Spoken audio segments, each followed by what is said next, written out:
Milk is pretty delicious. I'm gonna come in. And contrary to popular belief, it doesn't come from the store. So where does it come from? Well, the answer was recently revealed at the Sardis Library.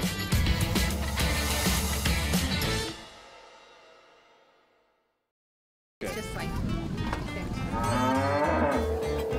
It comes from a cow, apparently.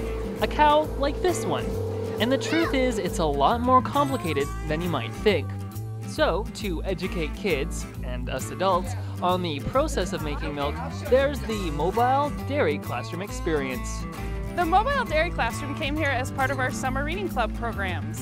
So they have been touring across the Fraser Valley Regional Library System, and today they were at Sardis Library. We do a little milking demonstration where we milk out our cow and we also feed our calf. And we talk a little bit about the cow's anatomy and different things about the cow. Does it hurt when you wipe it? Nope, we wipe it really nice and gently. As one might expect, the kids have a lot of questions, and even more preconceived notions as to where their milk comes from. We've had kids surprised that we would bring a real cow to school rather than a plastic cow and tell us that milk comes from the store. I grew up on a hobby farm, so I did see some of this growing up, but it was similar to what I grew up with, but I wanted something for them to see so that they could, realize, like gardening, you plant a seed and then it grows into a carrot. The process of making milk is quite an involved one, and it makes you think about all that goes into the jug you buy at the store.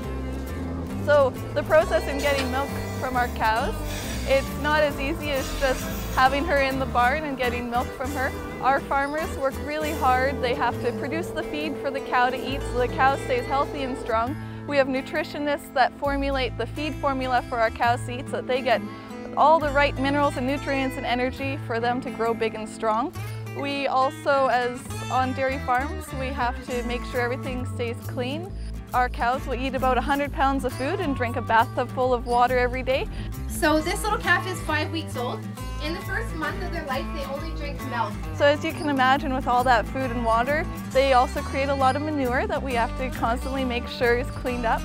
And all that manure also turns into our fertilizer that we use to fertilize the fields.